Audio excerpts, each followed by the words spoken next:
Ceci est un livre audio autogénéré par Google. Du même auteur.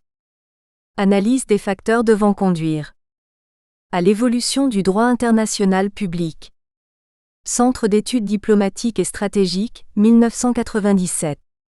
Ingénierie et réingénierie du plan défense deuxième chance. Université François Rabelais, 2006.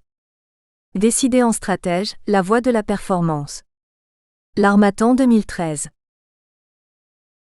Préface de Alain Milon. Sénateur, médecin, président de la Commission des affaires sociales du Sénat. Il a fallu attendre la loi du 17 janvier 2002 pour que soit reconnu légalement le harcèlement moral au travail et qu'il soit pénalement répréhensible. Cette loi définit le harcèlement moral comme un ensemble d'agissements répétés qui ont pour objet ou pour effet une dégradation des conditions de travail susceptibles de porter atteinte aux droits du salarié et à sa dignité, d'altérer sa santé physique ou mentale ou de compromettre son avenir professionnel.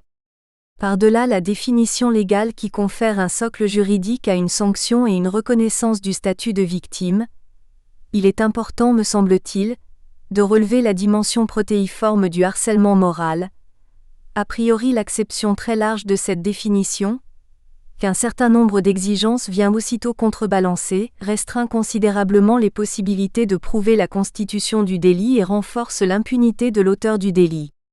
En effet, la juxtaposition de conditions cumulatives rend la preuve aussi complexe à établir que le contenu du délit lui-même. En effet, pour qu'il y ait harcèlement, il faut non seulement un ensemble d'agissements, mais également répétition de ceux-ci. Si ces agissements doivent être pluriels, peuvent-ils être singuliers ou faut-il qu'ils soient divers? La répétition s'inscrit dans quelle durée? Quel est le laps de temps nécessaire pour qu'une personne voie sa santé altérée? Chaque individu n'a pas nécessairement la même capacité à accepter, à endurer. Le harcèlement devient-il un délit subjectif aux contours incertains? Ou présente-t-il malgré tout une dimension objective? Dans cette relation qui lie le harceleur et le harcelé, se pose également la question du profil psychologique de l'un et de l'autre. Quel est le degré de conscience du phénomène de part et d'autre? C'est d'ailleurs cette dimension bilatérale qui rend la révélation difficile puisque les autres ne sont pas soumis à ce comportement humiliant. Comment peuvent-ils en juger? Par ignorance, de bonne foi, ou pour éviter les complications, la loi du silence s'impose, l'omerta règne d'autant que le harceleur a, comme tout individu, plusieurs facettes qui peuvent dissimuler ce comportement répréhensible et altérer le jugement ou l'objectivité de l'entourage. Dans ce contexte, comment la victime peut-elle se faire entendre? Comment oser parler sans susciter la raillerie ou pire encore, la négation de ce que l'on vit, donc de ce que l'on est? Aux agissements concrets vient s'ajouter le doute, les questionnements, la perte de confiance notamment en soi, la perte de repère de ce qui est acceptable de ce qui ne l'est pas. Mais à l'inverse, pour certains, la menace du procès pour harcèlement est brandie comme une réponse magique face à leur propre incurie. Chaque observation soulignant un manquement, une incompétence ou une insuffisance est aussitôt transformée en harcèlement, et la victimisation se présente alors comme un rempart salvateur, face à une difficulté à s'intégrer et à accepter le fonctionnement du groupe. Entre vraie souffrance et excuses faciles, le harcèlement moral au travail est parfois bien difficile à déceler. Le harcèlement nécessite sans doute l'exercice d'un ascendant, mais pas nécessairement d'une autorité. C'est bien là encore une difficulté supplémentaire pour le reconnaître, l'évaluer, le sanctionner. Si le harcèlement fait partie intégrante des risques psychosociaux, RPS, le champ des RPS est plus vaste. Ils revêtent d'autres formes de souffrance, qui ne sont pas nécessairement infligées volontairement par une personne ou un groupe. En effet, les mécanismes du harcèlement moral peuvent être l'objet de plusieurs auteurs, ils peuvent être le fait de la hiérarchie ou de collègues et ils nécessitent parfois l'intervention d'une tierce personne pour y mettre un terme, ce qui n'est pas forcément le cas des RPS. À travers ces quelques propos, au demeurant bien généraux, on mesure toute la dimension du harcèlement moral et l'étendue de ses conséquences humaines et psychologiques, en premier lieu, mais également sociales et économiques. C'est pour cette raison que l'ouvrage collectif, Lutter contre le harcèlement moral au travail, Conseil d'experts, dirigé par Guy Sala revêt un réel intérêt dans son approche pluridisciplinaire. La confrontation des opinions, des expériences et des savoirs ne peut que contribuer à favoriser une meilleure connaissance d'un phénomène encore tabou et qui engendre pourtant des blessures difficiles, impossibles à penser. Lorsque le silence laissera place aux mots. Lorsque la culpabilité s'effacera. Lorsque le sentiment d'impunité disparaîtra. Lorsque la conscience de l'autre triomphera de la toute-puissance de soi. Alors peut-être. Alors sans doute. Le harcèlement moral deviendra un délit comme un autre plus aisé à sanctionner, car plus facile à repérer. Puisse cet ouvrage faire avancer les mentalités et progresser le droit. C'est plus qu'un souhait, de ma part c'est une conviction. Alain Milon. Introduction. En 2014, au cours d'une séance de dédicace de mon ouvrage, Décidé en stratège, la voie de la performance, au Salon du Livre de Paris, je fais la connaissance de Jean-Michel. L'homme paraît taraudé par les problèmes, et un peu au bout du rouleau. Il va m'entretenir longuement pour trouver la manière dont il pourrait sortir, sans trop de dégâts, de la situation professionnelle assez inextricable dans laquelle il se trouve. Ce jeune cadre moyen travaillant dans l'industrie pharmaceutique est pris en étau entre un directeur d'établissement démagogue, des collaborateurs sournois et des subordonnés ayant si bien compris ces divisions de l'étage de la gouvernance qu'ils en jouent systématiquement pour prendre des libertés sur les horaires, l'application des règles de sécurité ou le respect des objectifs fixés par la direction. Dans sa voix je perçois des petits trémolos de fébrilité, comme s'il était à deux doigts d'en venir aux larmes ou qu'il allait enfin s'avouer qu'il fait un burn-out. Je lui conseille de mettre en application un certain nombre de principes stratégiques que je développe dans mon ouvrage. Il me fait comprendre que ses soucis professionnels ont probablement provoqué indirectement sa séparation, tout comme l'incompréhension de ses enfants, ou le rejet de certains de ses amis. Du coup, sa situation financière bat également de l'aile. Il est devenu le spectateur impuissant de l'effondrement de sa propre vie. La conversation se prolonge, il insiste. Je lui esquisse un plan d'action simple pour sortir de l'ornière, cochant sur le sommaire de mon livre les paragraphes à lire impérativement comme on établirait une ordonnance en fin de consultation médicale. Sa maladie n'est pas dans le corps, mais à la fois dans l'âme et dans la recherche de solutions. Il est perdu, pris entre le marteau et l'enclume du harcèlement. Je lui fais mes dernières recommandations, et surtout adaptez bien ces principes à votre situation, surtout raisonnez avec la tête, ne vous laissez pas influencer par autre chose. Quelques mois plus tard, Jean-Michel m'envoie un courriel. Il m'apprend que, non seulement il est tiré d'affaire professionnellement, mais qu'il a obtenu une promotion lui permettant de gagner au moins 10 ans, dans sa progression de carrière.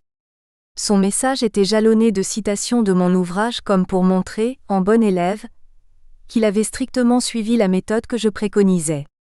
En réalité, Jean-Michel dispose d'un véritable talent, celui d'appliquer avec une intelligence remarquable des principes qui ne se suffisent pas à eux-mêmes, car ils doivent être articulés avec les contraintes et les espaces de manœuvre de chaque situation. Dans son message, il me révèle que de longue date, avant de me rencontrer, il avait cherché un ouvrage qui lui permette de prendre du recul et des décisions claires face au harcèlement, en vain affirmait-il. En effet, selon lui, si certains livres sont très approfondis sur les causes et les rouages psychologiques du harcèlement, ils ne sont pas vraiment porteurs de solutions pratiques pour s'en protéger. Toujours selon son ressenti, d'autres ouvrages s'étendent longuement sur la litanie de dispositifs juridiques encadrant ce sujet, parfois avec l'effet inverse de complexifier un sujet déjà pas simple, sans pour autant apporter une méthode pratique et efficace de résolution des problèmes. Il m'explique longuement que ce qui l'a sauvé en quelque sorte, c'était que je lui avais livré les bonnes clés. Les non-dits de ce problème, les codes de ses acteurs et la stratégie générale de sortie par le haut. En guise de conclusion, Jean-Michel me confie : « J'ai repris en main mon destin, mon travail me plaît, mes enfants me reparlent, j'ai refait ma vie. Le jour où vous aurez l'excellente idée d'écrire un livre sur la manière dont on peut vaincre le harcèlement moral, vous rendrez un grand service à notre société et je vous appuierai au plus haut niveau pour qu'il soit remboursé par la sécurité sociale. Promis. » Je fais mienne cette recommandation qui fixe bien l'ambition sociale et pratique de cet ouvrage, à la réserve près que la perspective d'un remboursement public ne figure pas vraiment dans le spectre des effets recherchés. En revanche, j'espère qu'il sera d'une certaine utilité publique. C'est cette espérance qui a animé ma plume. Avant de mettre en application les principes universels de la stratégie que j'ai développée dans mon précédent ouvrage « À la souffrance au travail », il s'agissait cependant pour moi de mieux rentrer dans le sujet. J'ai donc conduit un long travail d'enquête avant de commencer à réfléchir sur l'existence de modèles récurrents, de schémas typologiques, ou de toute autre donnée constante de ce phénomène auquel on pourrait appliquer des mesures palliatives normées. Au fil du temps, je me suis aperçu que la littérature traitant de ce sujet était effectivement vaste, complète et très précise comme me le disait Jean-Michel.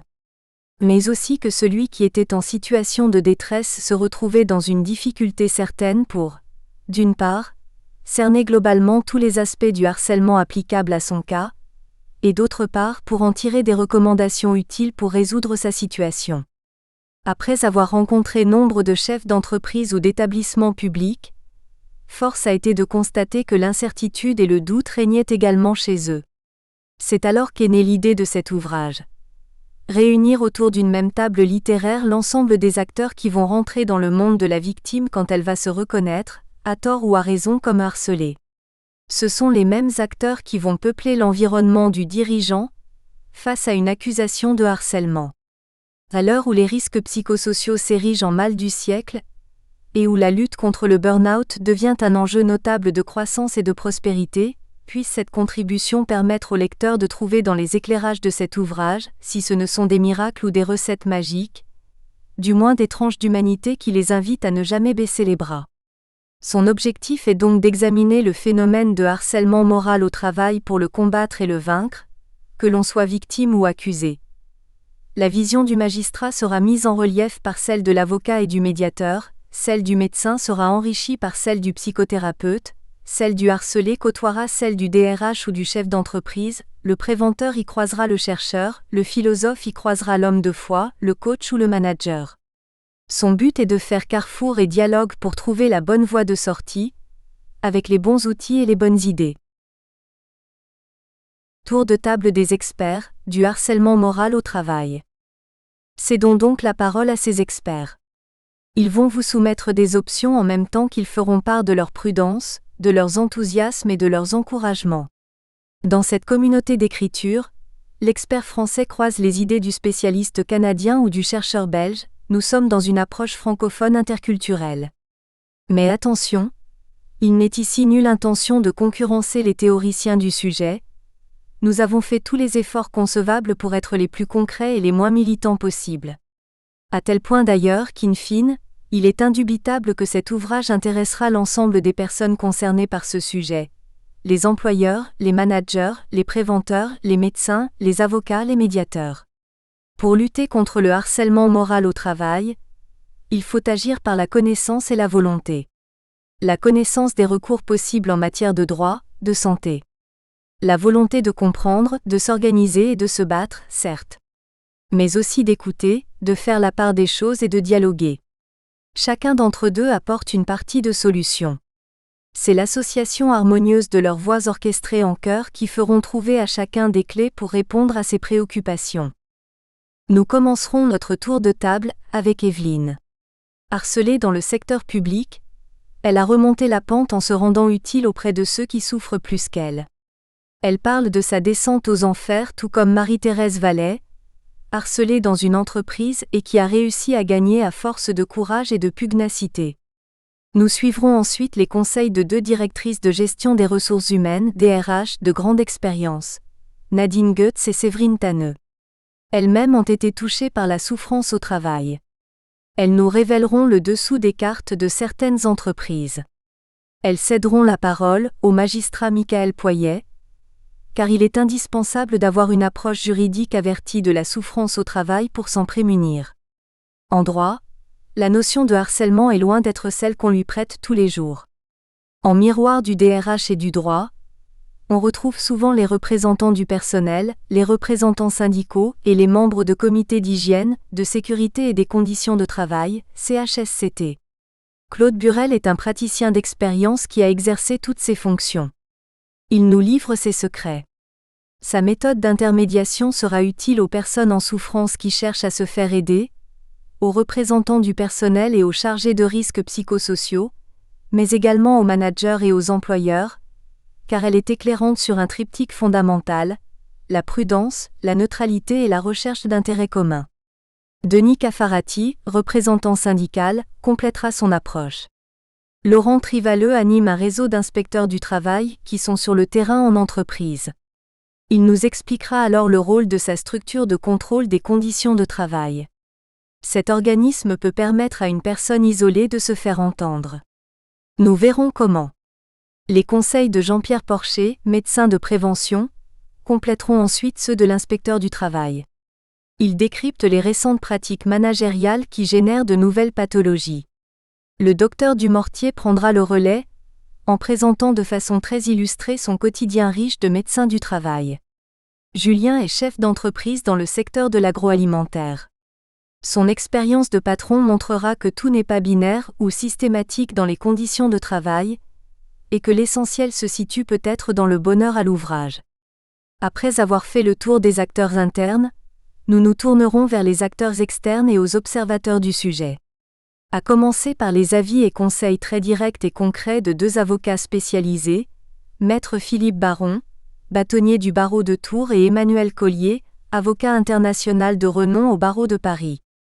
Nous irons ensuite visiter le milieu médical avec Didier Kremniter, psychiatre référent national des cellules d'urgence médico-psychologique, et Christine Roulière-Lelidec, ancienne conseillère technique au cabinet du ministre de la Santé. Leur expertise des risques psychosociaux est aussi parlante que précieuse. Nous resterons dans le secteur public avec Élie Hernandez, inspecteur de l'Éducation nationale, qui illustre comment le harcèlement est instrumentalisé. Stéphanie Duquesnoy a réalisé une étude sociologique sur les risques psychosociaux dans la fonction publique. Elle livrera ses conclusions très éclairantes. Nicoletta Savova ouvrira alors la séquence dédiée aux remèdes individuels et collectifs susceptibles de stopper la souffrance au travail. Cette ancienne avocate hypnothérapeute révélera sa stratégie et ses méthodes.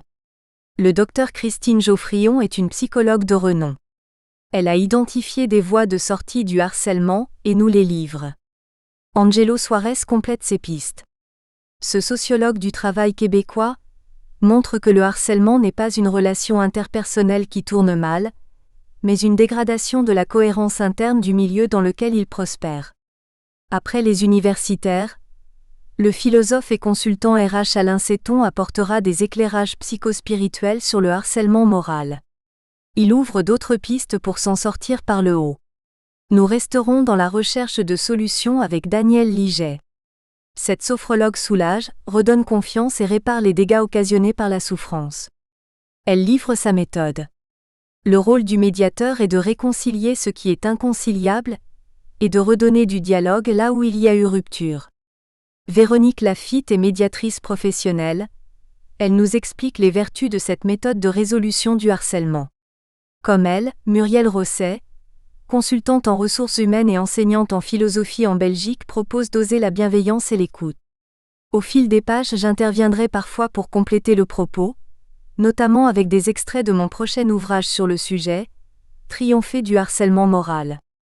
Un livre de solutions qui complète celui-ci, et dont on retrouvera l'ingénierie et les modèles au sein de la société BIS Consulting.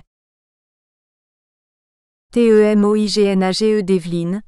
Cela n'arrive pas qu'aux autres. Je m'appelle Evelyne, j'avais 50 ans au moment des faits, en 2005. Ce que j'ai vécu, demain, peut-être que ce sera à votre tour de le vivre. Personne ne s'attend jamais à être placé au centre d'une situation de totale trahison, de déni sans limite, de lâchage couard, de procès sans fin, de désespoir moral. Tout cela parce que votre métier vous tient à cœur. Moi, comme probablement les plus chanceux qui me liront, j'aimais mon métier profondément. À mon modeste niveau, j'étais utile. Je n'étais pas qu'un simple agent des services hospitaliers œuvrant au fin fond d'un centre hospitalier de province. Non. J'étais un sourire d'humanité offert à tous les malades du service fin de vie de l'hôpital. J'étais une oreille toujours prête à aider les autres et surtout j'étais un agent sur qui on pouvait compter. C'est là qu'un jour il a été décidé de créer 2 nouveaux services, le premier dédié à Alzheimer et le deuxième aux soins palliatifs. Ma chef de service, Isabelle R., me dit qu'il cherche des personnes solides et d'expérience pour les structurer. Elle m'invite à me porter volontaire, en me proposant gentiment de me recommander. Je suis flattée, ce geste est une forme de reconnaissance en même temps qu'une promotion. J'intègre donc le nouveau service Alzheimer. 4 mois plus tard, je remarque qu'à chaque fois que je croise ma chef de service, Véronique S., elle me fait des remarques négatives, parfois désobligeantes, toujours entachées de reproches et de jugements de valeur. Ces réflexions sont quotidiennes et deviennent pesantes. On me fait subir un régime particulier de discipline. Par exemple, on me fait revenir d'un repos de récupération hebdomadaire pour une réunion où je n'ai pas le droit de m'exprimer comme mes collègues du même niveau, et au cours de laquelle certaines d'entre elles s'exonèrent de rester jusqu'à la fin sans motif sérieux, ce qui ne m'est pas autorisé. Véronique S. a des méthodes managériales singulières, très exigeantes. Elle organise par exemple des réunions après les heures de service. Et puis un jour c'est le clash. Un malade de mon ancien service décède. Je tombe dans le couloir sur son fils, perdu, qui cherche la chambre funéraire. Je connais cette famille. Je demande naturellement à l'infirmière la possibilité de l'accompagner au bon endroit, ce qu'elle autorise sans problème. À mon retour, je croise Véronique S. Elle ne tarde pas à me convoquer pour me reprocher violemment un abandon de poste. Je lui explique que j'avais demandé le feu vert de Gisèle T., l'infirmière de service. L'entrevue est caustique, rugueuse, blessante, injuste. Je suis touchée dans ma conscience professionnelle et mon amour du métier. La sanction me semble disproportionnée en regard de mon investissement. Quelle ingratitude! Cet incident aurait pu être simplement anecdotique. Il ne le sera pas. Après avoir subi l'injustice, je vais mesurer à quel point la trahison de mes proches va m'isoler et m'enfoncer en même temps qu'elle va me pousser dehors. En effet, Gisèle l'infirmière de garde lors de l'incident nie m'avoir autorisé à quitter le service. Je ne comprends plus, abasourdi autant que secoué. Les regards en coin se multiplient, les silences se font quand j'arrive en salle de repos. Un soir, peu de temps après, je rentre à la maison et je dis à mon mari, autant épuisé que dégoûté, « Je ne veux plus aller travailler. Je ne retravaillerai plus. Mon médecin me met en arrêt maladie. La seule chose que je vais demander, c'est l'imputabilité de mon arrêt à cet incident. » Or, celle-ci relève du directeur d'établissement. Il va la refuser en fournissant une motivation évasive. Je conteste cette décision devant le tribunal administratif, sur la base d'une expertise psychiatrique confirmant mon état d'incapacité mentale à reprendre le travail. Je prends un avocat pour défendre mes droits. Là, c'est la descente aux enfers. Tous mes anciens collègues refusent de me parler, plus encore de faire des témoignages écrits. Seuls d'anciens malades ou leurs familles vont m'appuyer. Dans la procédure contradictoire faite par le juge administratif, je vais avoir accès aux éléments de dossier adverse. Que de déception! Une grande partie de mes anciennes collègues vont témoigner en ma défaveur. Même mon ancienne chef de service, Isabelle R., va se ranger du côté de son directeur d'établissement, une démarche si logique en pesant les intérêts de chacun et si décevante moralement. Une contre-expertise, vécue comme très violente, va être diligentée. Elle conclura à la simulation de mon incapacité à travailler. 2 experts, 2 avis contradictoires. À cette époque-là, le burn-out c'est une maladie imaginaire. La procédure va durer 5 ans. C'est la durée de ma peine d'emprisonnement, dans le harcèlement. Chaque jour, chaque nuit je suis là dans sa cellule étroite et obscure. Le juge administratif va me débouter. Il y a des suspicions légitimes, pas assez de preuves. Le juge n'est jamais juge de la vérité, mais juge des dossiers. Soyez-en persuadés, et comment pourrait-il en être autrement? Mon mari ne veut pas aller en appel. Il dit vouloir me sortir de ma cellule de harcelé. Il veut absolument mettre la priorité sur ma reconstruction. Et puis cela nous a coûté 4 000 €. Je suis en congé de longue maladie avec un demi-salaire et nos revenus sont modestes. Il faut penser aux enfants. Un avocat coûterait cher, pour des résultats improbables. Surtout mon mari doute de ma capacité à endurer encore 2 à 3 ans de procédure. Nos 3 enfants vivent au quotidien notre inquiétude. Nous nous sentons impuissants face à la machine adverse. Et puis j'ai de moins en moins confiance en moi, je perds le goût de vivre. Comme j'ai eu 3 enfants, À 55 ans, j'ai droit à une retraite pour invalidité en 2011, soit 6 années de souffrance continue pour aboutir à un statu quo moral et quasiment à des torts partagés en matière de reconnaissance juridique. Gisèle T va obtenir un rapprochement familial tant espéré. Est-ce lié à mon affaire? Je ne sais pas.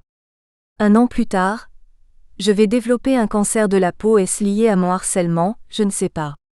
Pas de commisération, je suis bien sortie de cette affaire. Ce qui m'a aidé, c'est d'aider les personnes âgées dans une maison de retraite. J'y suis bénévolement chaque jour de la semaine, souvent le week-end si besoin. C'est là que j'ai vu bien pire que mon cas. C'est là que j'ai pu relativiser. C'est ma thérapie, un nouvel engagement dans lequel je m'investis sans compter. Mais retenez une chose, mon histoire est peut-être demain la vôtre. Revenir de l'enfer. Descente aux enfers, c'est aussi l'expression que reprend ici Marie-Thérèse Vallet. Son témoignage inédit retrace parfaitement le parcours d'obstacles juridiques, moraux, financiers et intimes que lui a imposé une situation flagrante de harcèlement moral au travail. Opiniâtre et soutenue, elle a lutté et gagné. Un changement de direction, et me voilà une salariée de trop. Le 6 septembre 1999, l'usine de fabrication de cravates de 300 salariés dans laquelle je travaille est reprise par ses fondateurs. Ils l'avaient vendue à 4 frères 10 ans plus tôt. Le retour du triumvirat constitué du père, de la mère et du fils fut pour moi le début d'un enfer qui va durer 3 ans. La société ne va pas très bien financièrement, suite à la liquidation judiciaire de son principal client. Sans aucune concertation avec le personnel. Le trio décide de mettre en place une réduction du temps de travail et d'effectuer des licenciements. Pendant des années, même à leur époque, j'ai assuré les fonctions de chef comptable et de responsable des ressources humaines. Mais le fils âgé de 25 ans souhaite manager seul et je suis de trop. Le syndicat auquel j'appartiens demande des élections professionnelles, mais la direction s'oppose à la tenue d'un protocole préélectoral. L'inspection du travail intervient. L'ambiance n'est pas bonne, en conflit perpétuel. On me demande de rentrer dans le rang et de partir, car je ne sers plus à rien, ces propos sont quasi quotidiens. Mais je tiens bon et pense à tort que tout va se calmer après les élections professionnelles demandées. On me reproche d'avoir fait rentrer l'inspection du travail dans la société. La facturation des clients m'a été retirée et il m'est demandé de ne plus appeler les banques, les clients, ou les fournisseurs ni d'avoir de contact avec les salariés. Ma secrétaire est chargée de veiller à ce que ces injonctions soient respectées. D'un tempérament à ne pas me laisser faire, je note et j'acte tout par écrit. J'adresse un pli recommandé à la direction avec copie à l'inspection du travail, retraçant ce que me fait vivre mon employeur. Je reçois un premier avertissement de la part du trio. En 25 ans d'activité professionnelle, je n'ai jamais reçu de sanction disciplinaire. Dans ce courrier, il m'est reproché sans apporter d'éléments factuels, de refuser de collaborer avec la nouvelle direction. Je conteste la sanction et en demande l'annulation. En vain. Les clés de la société me sont retirées et je dois pointer. La nièce de la direction, qui travaille également dans les bureaux, doit faire un rapport circonstancié de tous mes faits et gestes notant même l'heure à laquelle je vais aux toilettes, etc. Ne pas lâcher prise face à l'isolement. J'adresse à l'inspection du travail des courriers détaillés de tout ce que l'on me fait subir. Si un salarié essaie de me parler, à son tour il se retrouve sanctionné par un avertissement. Un comité de soutien composé de salariés de l'entreprise s'est constitué, car peu de personnes acceptent ce que je subis. Cela a pour effet de décupler la haine de la direction à mon encontre. Alors les menaces pleuvent. Nous avons des dossiers contre vous et nous n'hésiterons pas à nous en servir si vous ne rentrez pas dans le rang, etc. Je n'ai plus aucune liberté de déplacement. Mon médecin veut m'arrêter, mais je veux tenir, je veux savoir jusqu'où leur méchanceté peut aller. Néanmoins je pleure beaucoup, mon état de santé se dégrade et pour la première fois de ma vie, je suis contrainte de prendre des antidépresseurs, même au décès de mon fils j'ai su faire face, mais là c'en était trop. Je pleure de rage et d'impuissance devant un tel comportement. Malgré les constats dressés par l'inspection du travail, leur comportement ne change pas.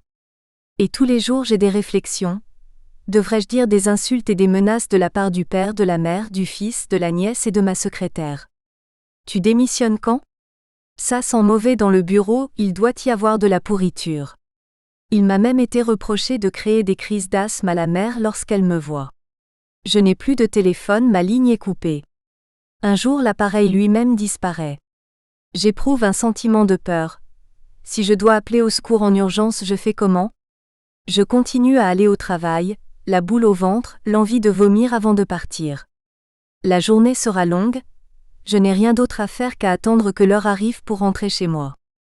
Mais je commence à avoir peur. Mes mains se mettent à trembler dès qu'une voiture de la direction arrive, à sursauter lorsque l'un d'entre eux rentre dans un bureau en claquant les portes. Une peur par anticipation de ce que l'on pourrait me dire. Je n'ai rien à faire.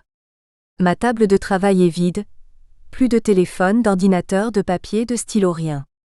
Mais je suis là, assise, et j'attends et je cogite. Le soir je note, j'écris et relate ce que j'ai subi dans la journée auprès de l'inspection du travail, mettant toujours en copie mon avocat. Le licenciement sanction et l'enchaînement des procès.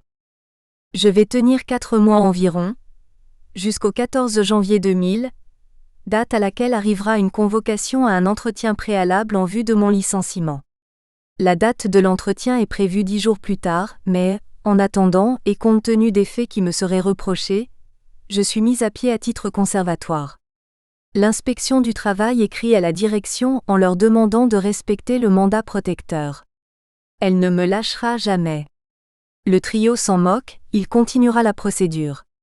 Le 2 février, je reçois ma lettre de licenciement pour faute grave motivée par le fait que j'ai dénigré la société auprès d'un fournisseur, seul argument matériel probant. Je le vis encore une fois comme une injustice. De plus, je n'ai plus de salaire, mon mari travaille à mi-temps, nous avons 3 enfants et nous sommes en accession à la propriété. C'est trop, je suis contrainte à l'arrêt pour dépression. Je saisis par l'intermédiaire de mon avocat, le juge des référés au tribunal des prud'hommes de Tours et je demande ma réintégration. Très vite, celui-ci déclare nul le licenciement pour faute grave et ordonne ma réintégration sous astreinte. La direction fait appel. Ce premier procès est gagné, mais la descente aux enfers va continuer. Je suis réintégré 4 jours après. À mon arrivée au parking, il y a un huissier et quelques employés me huent à la pointeuse. Je n'ai plus de bureau, et suis réintégré dans le bureau de la direction. J'ai réclamé par courrier mon salaire de janvier, car nous sommes à la fin du mois de février et je n'ai rien reçu, mais le trio fait appel de la décision. J'ai tenu 3 jours dans l'entreprise. Je suis accusé de malversation, le père, la mère et le fils font circuler ces bruits. Il m'est insurmontable de voir ma probité remise en question en plus du reste. Sur les conseils de mon médecin traitant, je prends rendez-vous avec un psychiatre. Ce spécialiste va m'arrêter tout le long de la procédure. Le médecin conseil le suivra jusqu'au bout, le médecin du travail en fera de même. Le deuxième procès est gagné, le tribunal d'instance confirme le jugement initial. La direction se pourvoit en cassation. Manie mais combative. J'essaie en vain de surmonter les démons qui naissent en moi, le droit de parler ou celui de se taire, rentrer dans le rang ou revendiquer des droits.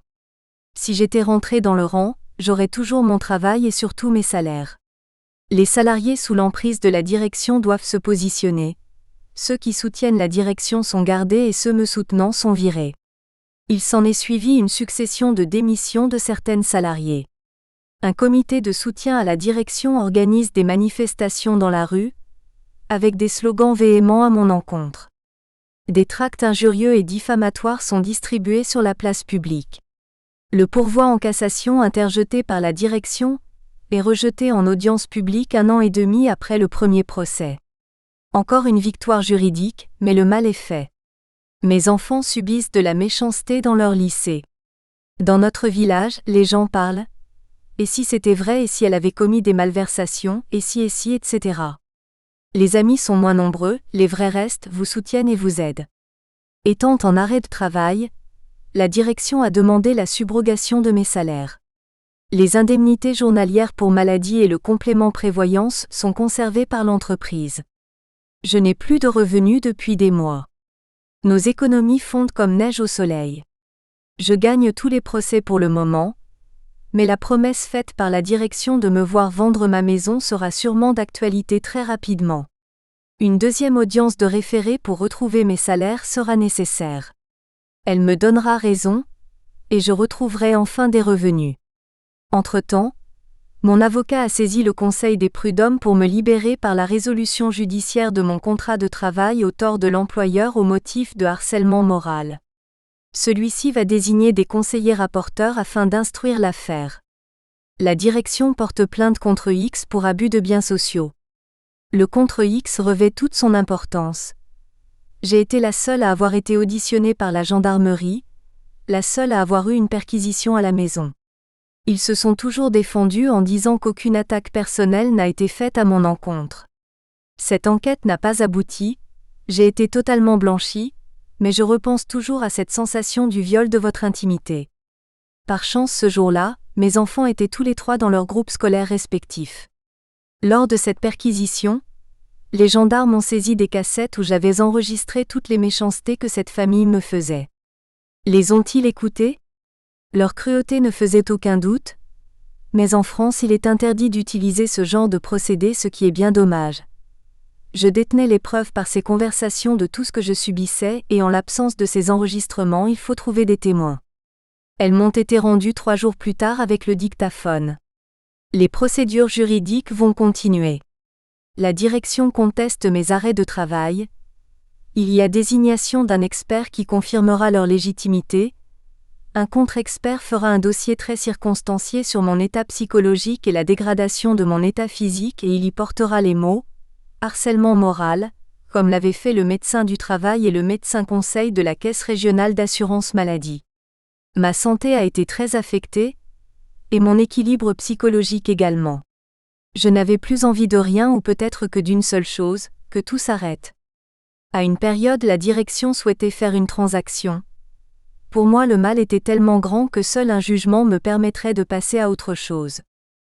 Ma force, mes proches et l'avenir. Comment j'ai tenu ? La force, je l'ai puisée dans ma famille, dans mes proches et surtout dans le soutien inconditionnel de ma fille cadette Karine qui ne me lâchait pas. Elle a été présente à tous mes procès, m'a soutenue tout au long de ces années de cauchemar.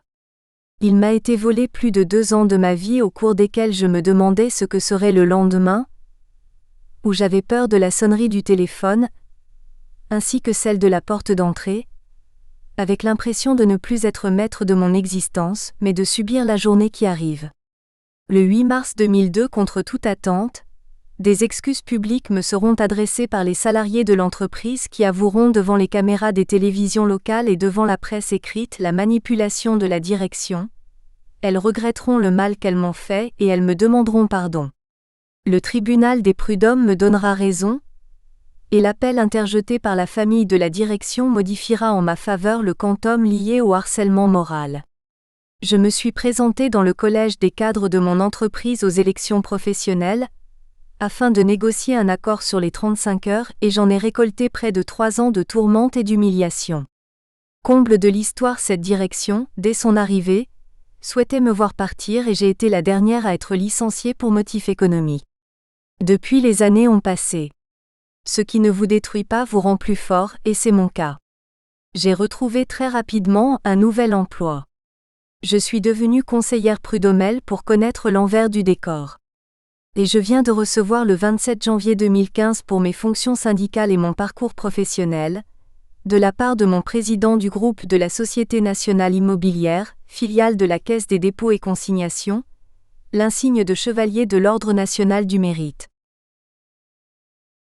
TEMOIGNAGES de DRH. Quand l'humain devient inhumain. Le burn-out est un voyage au bout de l'enfer du travail. On a parfois la forte tentation de croire qu'il est organisé par les directeurs des ressources humaines, DRH, ces tueurs de coups à la solde d'entreprises inhumaines qui se débarrassent de leurs employés à bon compte en les dégoûtant. Le croire serait faire des raccourcis injustifiés. Il est facile d'imaginer que le DRH est la cause de tous les maux en entreprise. Pour certains salariés, harcelés ou pas, c'est la personne qui détient toutes les clés du recrutement, de la promotion et des affectations. Elle est donc dans une posture de supériorité absolue, en même temps qu'elle détient un pouvoir absolu. De fait, son oubli d'éthique n'a d'égal que son cynisme, il est sans limite. En réalité, il n'en est rien. Nadine Gutz et Séverine Tanneux ont une longue expérience de DRH en entreprise. Elles vont nous le démontrer. Leurs démonstrations se fondent sur leurs expériences et leurs rencontres. Elles nous en font part en nous présentant d'abord Simone, un agent territorial, qui sombre, puis Michel, un chef d'entreprise désarçonné par son fort engagement. Elles nous parlent ensuite de Gilbert, un employé perdu dans ses illusions professionnelles. À l'inverse, elles nous font rencontrer William, un salarié qui vient compléter le tableau en abusant de la tyrannie du faible. Enfin, elles nous parlent du désarroi d'un responsable des ressources humaines confronté par le haut aux exigences de ses chefs, et par le bas, envoyé au front face à des administrés qui se sentent écrasés par la dictature des résultats. Donnons-leur la parole. Trajectoires diverses vers le burn-out. Simone, la descente aux enfers. Depuis 16 ans dans des fonctions de gestion des ressources humaines, c'est pourtant surtout ces 4 dernières années que le burn-out est devenu une réalité pour moi. Le burn-out n'est pas réservé au secteur privé. Bien au contraire, j'ai pu constater la dégradation de l'état de santé d'une de mes amies, Simone, agent territorial au sein d'une petite commune. À 45 ans, elle est animatrice de jeunesse au sein d'une collectivité. Elle a fait l'objet d'un arrêt pour longue maladie, il y a 3 ans de cela déjà. À l'issue, elle reprend son poste, mais durant son absence, une jeune femme a été également recrutée dans le service. Dès lors, elle est reléguée à des tâches moins qualifiées. Elle doit désormais, par exemple, conduire le car de ramassage scolaire. Elle doit sans cesse justifier ses moindres actions. Elle doit mettre en place des processus, mais à chaque fois, ses actions sont remises en cause alors que pendant des années, jamais elle n'a fait l'objet des moindres reproches. En tant que fonctionnaire territorial, elle ne peut pas être licenciée, donc sa hiérarchie et particulièrement le maire font tout pour la pousser à bout, demander sans cesse des justifications, dévaloriser toujours oralement ses idées et réalisations. En mars, Gisèle est mise en arrêt par son médecin traitant pour burn-out. Outre le repos, le médecin lui conseille de rencontrer un psychiatre pour un suivi. En plus de séances régulières chez son psychiatre, elle est mise sous traitement médicamenteux. Même si elle ne se sent pas capable de retourner travailler, elle culpabilise néanmoins d'être en arrêt maladie. Simone considère en effet que c'est de sa faute si elle en est là, elle n'a pas eu le caractère assez fort pour résister à ces pressions et humiliations. À ce jour, elle est toujours en arrêt maladie, sous traitement médicamenteux et ne se sent toujours pas en capacité de reprendre un emploi. Elle sait d'ores et déjà qu'elle ne pourra plus jamais le faire. Elle a également découvert qu'une personne de cette collectivité avait demandé sa mutation, il y a quelque temps de cela, pour les mêmes motifs de harcèlement. Quand la rentabilité tue la sécurité des employés. Mais c'est évidemment dans mes fonctions professionnelles que je rencontre le plus de situations de burn-out. Même si en tant que professionnel des ressources humaines, RH, nous sommes garants de la santé et de la sécurité des collaborateurs, et que de ce fait nous devons mettre en œuvre des plans d'action permettant d'éviter des situations de burn-out, nous savons tous que nous ne pouvons pas tout faire pour l'éviter. Ce dernier peut avoir des origines plus ou moins différentes, et il a été très difficile parfois d'en déterminer la cause. Il me paraît cependant important, voire primordial, de décrire le contexte dans lequel ces situations d'épuisement professionnel ont pu naître. Lorsque j'intègre cette entreprise en tant que responsable des ressources humaines, j'ai 2 sites différents, distants de 500 km et qui représentent 530 collaborateurs à gérer, majoritairement itinérants. C'est une belle entreprise, dans laquelle la qualité du travail prime. Et même si je constate une différence d'intensité de travail par rapport au milieu bancaire que je viens de quitter, il y règne un bien meilleur climat social. Par ailleurs, mon changement de fonction me laisse penser que ce changement de rythme d'activité est normal, et j'en viens même à me dire que finalement, nous qui, dans la banque, pensions que nous travaillons beaucoup, nous étions probablement mal organisés puisque moins performants de mon point de vue. L'entreprise vient d'être rachetée par un LBO, de l'anglais Leverage Buyout, terme générique désignant un montage juridico-financier de rachat d'entreprise par effet de levier, c'est-à-dire par recours à un fort endettement bancaire. La société est acquise grâce à un minimum d'investissement en fonds propres après constitution d'une holding. L'apport d'argent est constitué d'une part d'un emprunt contracté auprès d'une ou plusieurs banques, et d'autre part par l'émission d'obligations qui sont souscrites par le fonds de capital investissement. Le remboursement de cette dernière partie de dette se fera après remboursement des banques.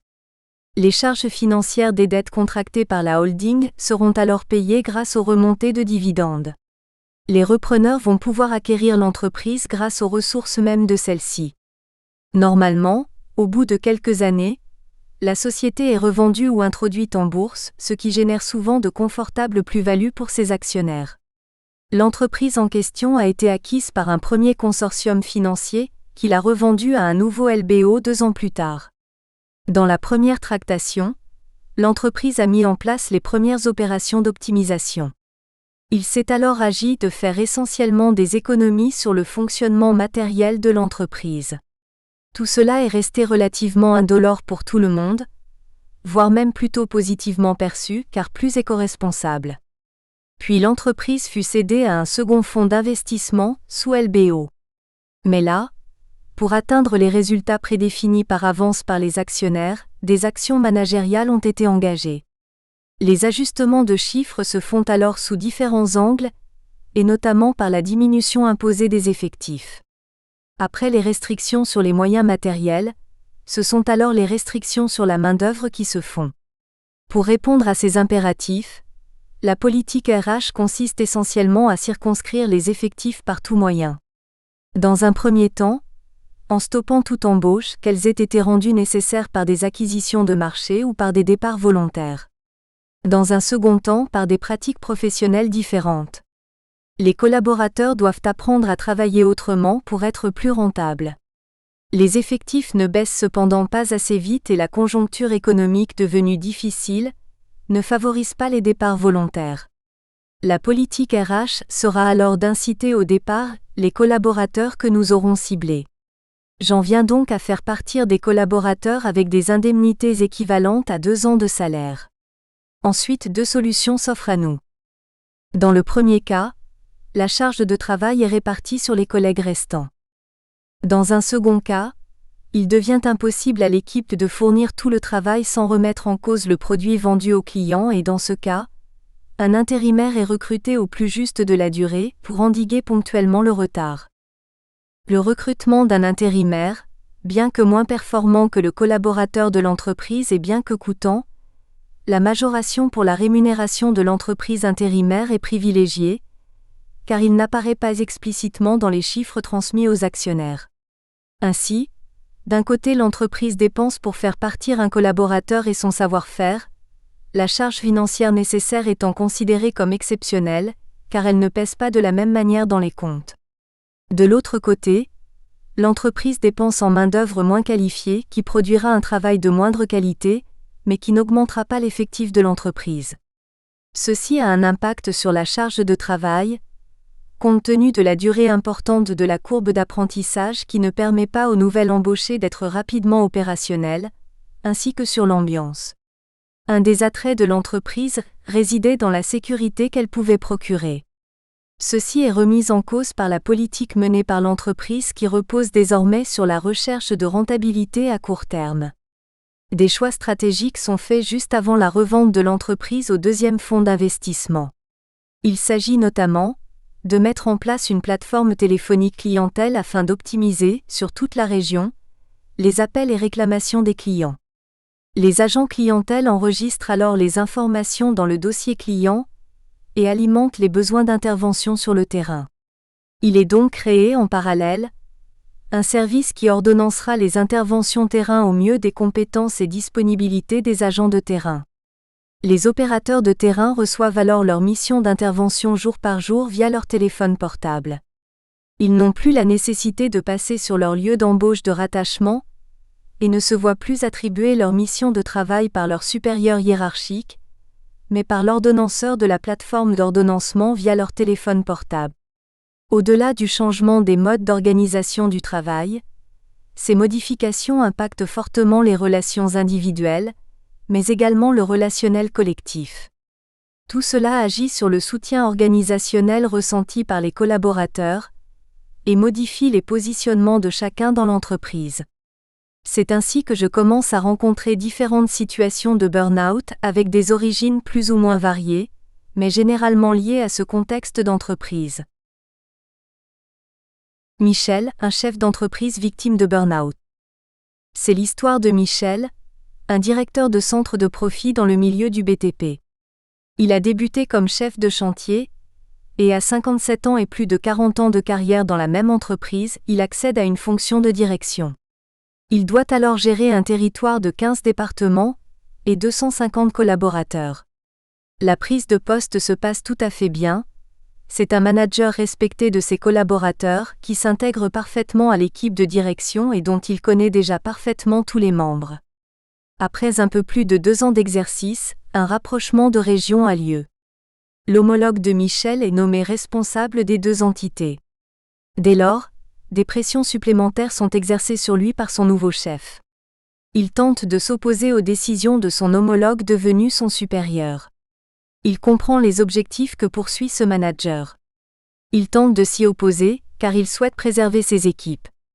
Michel est un employé particulièrement impliqué, et un manager préoccupé par l'avenir de ses collaborateurs. Les décisions lui semblent ne pas être en adéquation avec les objectifs de résultats poursuivis. Les contraintes de l'entreprise pour répondre aux prévisions budgétaires et d'objectifs des actionnaires l'obligent à concilier des injonctions paradoxales. Il faut rendre les chantiers toujours plus rentables, mais être intransigeant avec les règles de sécurité. Il faut agir en fonction des objectifs définis par le siège et se plier aux directives de la région qui sont parfois contradictoires. Sa préoccupation est alors de protéger un maximum ses collaborateurs, et en particulier d'empêcher les départs ou mutations forcées. Il va, d'un côté, tenter de motiver et rassurer ses collaborateurs et de l'autre s'opposer à ses supérieurs hiérarchiques. Il est de plus en plus en dissonance. Je le vois s'épuiser et s'inquiéter de plus en plus de la situation. Michel a du mal à se concentrer. Il est de plus en plus obsédé par les mêmes questions. Je le vois se fatiguer, se mettre en difficulté. Je lui donne des conseils qu'il n'écoute pas. Je lui conseille de prendre du recul, voire de s'arrêter pour se reposer. Il refuse. Il dit que s'il s'absente, il ne contrôlera plus la situation et cela laissera le champ libre à la direction générale pour mettre en œuvre des décisions qu'il estime mauvaises. Il cherche d'autres solutions à leur proposer. Mais un jour il se lève, se rend compte qu'il ne peut pas se rendre au bureau. Il ne peut même plus approcher son clavier d'ordinateur, et ne se sent plus capable de répondre au téléphone.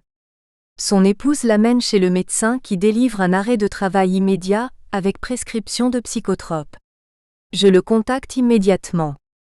Il ne cesse de dire qu'il doit rentrer pour protéger ses collaborateurs. Finalement, Michel ne reviendra jamais à son poste. Il sera contacté par le siège pour négocier son départ avant même son retour de maladie.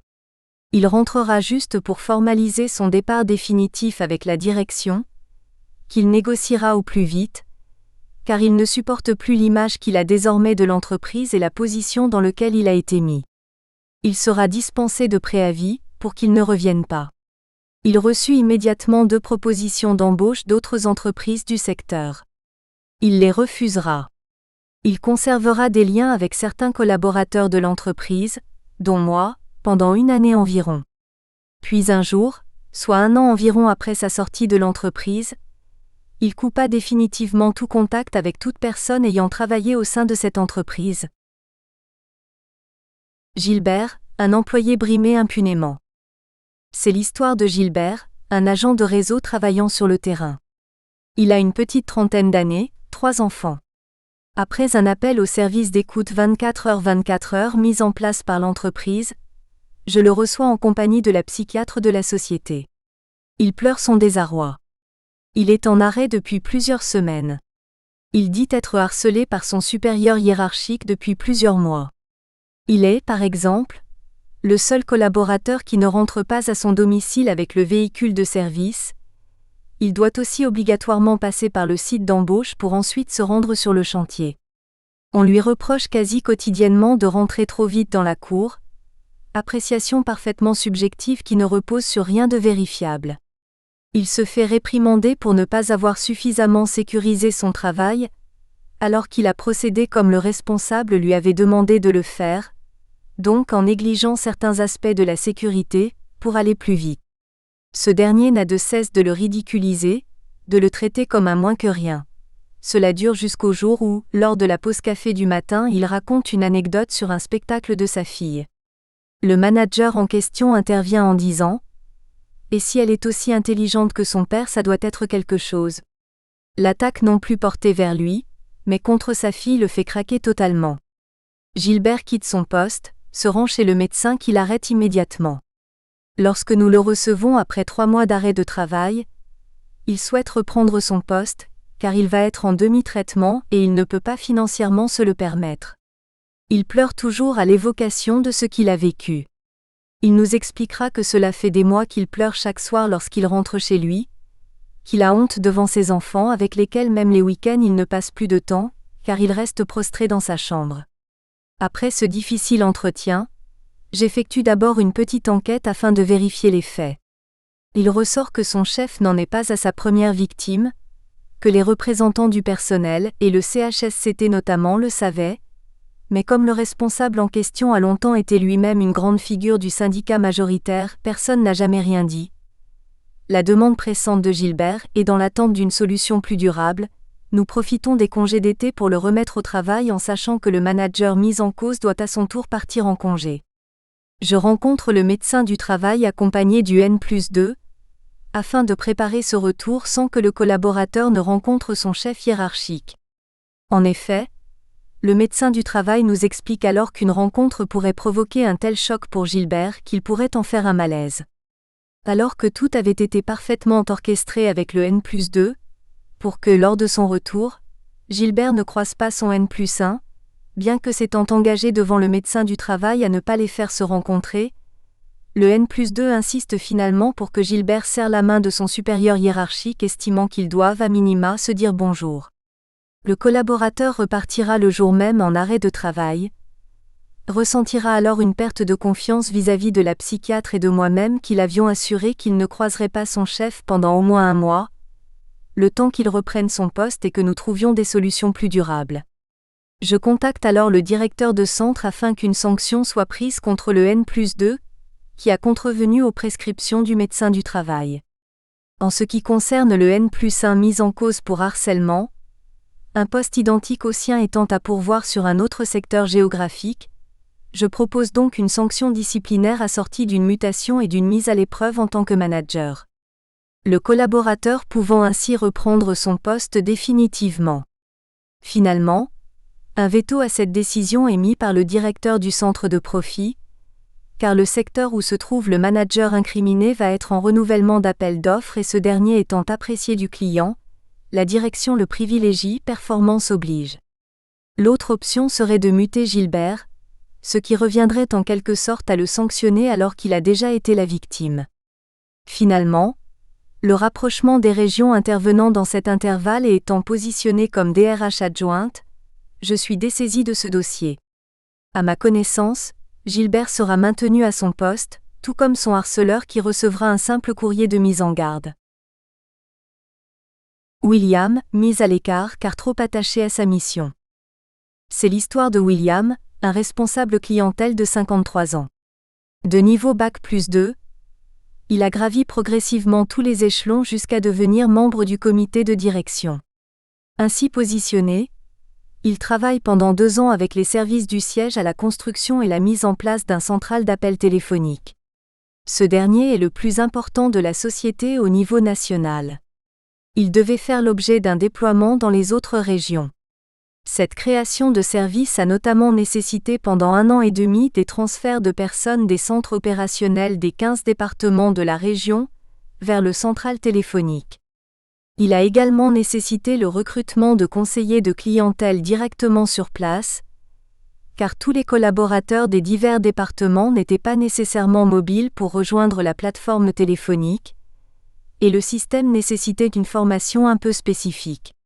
Cette plateforme, finalement opérationnelle, est constituée de 40 collaborateurs environ. Le nouveau directeur général national va finalement remettre en cause la stratégie déployée depuis 2 ans, et donc la création de ce service. Il va en effet considérer que les ressources, et notamment les conseillers de clientèle, doivent être au plus près des clients. William, très impliqué dans le projet, va alors déployer beaucoup d'énergie pour démontrer l'efficacité du service et de cette nouvelle organisation du service clientèle. Nous espérons que vous avez apprécié cet aperçu. Pour continuer à écouter ce livre audio sur Google Play Livres, utilisez le lien dans la description de la vidéo.